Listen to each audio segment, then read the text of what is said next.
আমাদের বিনা অপরাধে বিনা নোটিশে কোনো ধরনের নোটিশ না করে তাদেরকে চাকরিচ্যুত করা হয়েছে। এখানে কোনো ধরনের অপরাধ ছিল না। এই যে আমাদের পানি ভবন সারা বাংলাদেশের যে কর্মচারীরা আছে, যেমন 64টা জেলাতে আমাদের প্রায় 450 থেকে 500 জন শ্রমিককে বিনা অপরাধে চাকরিচ্যুত করা হয়েছে। তো এই লড়াইটা শুধু আজকেই না, এই লড়াইটা আমাদের আরও আগেও ছিল। আমরা এই পানি ভবনে যখন আমাদের এই 450-500 কর্মচারী সারা বাংলাদেশ থেকে যে তাদের চাকরিচ্যুত করা হয়েছে বিনা অপরাধে, তখন আমরা এই জায়গায় মানববন্ধন করি। কিন্তু সেই মানববন্ধনে যখন আমরা আমাদের এই ডিজি মহোদয় ডেকে নিয়ে যাই, তখন স্যার একটা কমিশন গঠন করার আশ্বাস দেন এবং চাকরিতে পুনর্বহাল করার একটা আমরা প্রতিশ্রুতি পাই।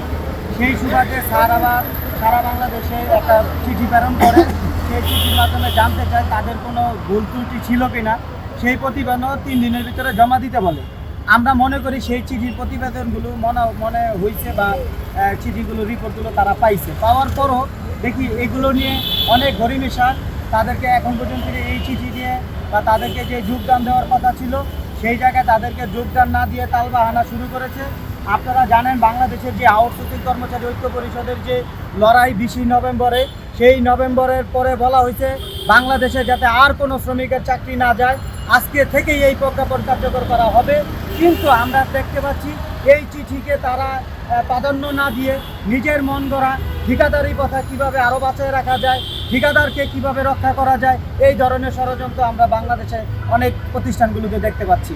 যখন আমরা এই হেড অফিসে যখন আসছি এবং আমরা একটু আগেও বললাম যে এখানে আসার পর আমরা একটা আশ্বাস পাইছি।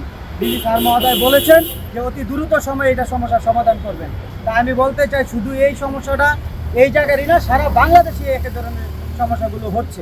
টানা তৃতীয়বার অর্জন করেছে দেশের সেরা সুপার ব্র্যান্ড স্বীকৃতি বসুন্ধরা টিস্যু। আমাদের যে 2 দিনের আমরা সময় দিয়ে এসেছি, যদি এই 2 দিনের ভিতরে কোনো ধরনের উদ্যোগ না হয় এবং চাকরিতে পুনর্বহালের যদি এই ধরনের পাইকারি করা হয়, তাহলে আমরা এখানে অবস্থান কর্মসূচি থেকে শুরু করে আমরা আরও বড় কঠিন আন্দোলন গড়ে তুলবেন। যে ইতিপূর্বেও এই পানি ভবনে একটা মানববন্ধন করা হয়েছিল, সেখান থেকে ডিজি সাহেব একটা সমন্বয় কমিটি করে দিয়েছিল যে কেন চাকরি গেছে এইটার জন্য সারা বাংলাদেশে চিঠি দিয়েছে। তা আমরা ইতিমধ্যে সমস্ত তথ্য নিয়ে দেখছি যে সারা বাংলাদেশে সেই চিঠিগুলো এখানে আসছে। তা আসার পরে আজকেও ঠিক এইরকম একটা পানি উন্নয়ন বোর্ডের আপনার একটা মানববন্ধন ছিল, সেখানে আমরা আসি। একটা পর্যায়ে আমাদেরকে ভিতরে ডেকে নিয়ে যাওয়া হয়। তো ওখানে আপনার ডিজি মহোদয়ের পক্ষ থেকে এক্সচেঞ্জ সাহেব আমাদের প্রতিনিধিত্ব করেন। তো ওনার সাথে বিভিন্ন আমরা কথাবার্তা বলি, আমাদের কাগজপত্র বলি যে আমরা গত 20 তারিখে যে আন্দোলন করছিলাম, ওনাকে স্পষ্ট বলছি যে ডক্টর মোহাম্মদ ইউনূস প্রধান উপদেষ্টা ডাইরেক্টলি মুখে বলছিল সচিবদেরকে যে কর্মরত কোনো ব্যক্তির জন্য চাকরি না যায়, এবং সেটা একটা স্পষ্ট একটা অনুমোদন চিঠি কিন্তু দিয়েছে। সেই চিঠিটা আমরা তাদেরকে বাস্তবায়ন দেখিলে তাদেরকে উপস্থাপন করছি। তো সর্বশেষ উনি বলছে যে বিষয়টা আমাদের সাথে পজিটিভ কথা বলছে যে দেখেন এই বিষয়গুলো সারা বাংলাদেশের কিন্তু চিঠিপত্রগুলো আছে, ওনাদের ডিজি মহোদয় নাকি এখন আপনার মন্ত্রণালয় মিটিংয়ে আছে। উনি এই বিষয়গুলো খতিয়ে আমাদেরকে রেজাল্ট দেবেন।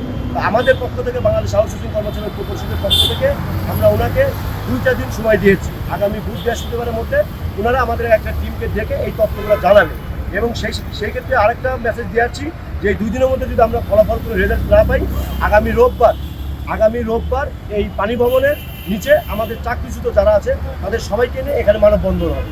এটাই ছিল আজকে।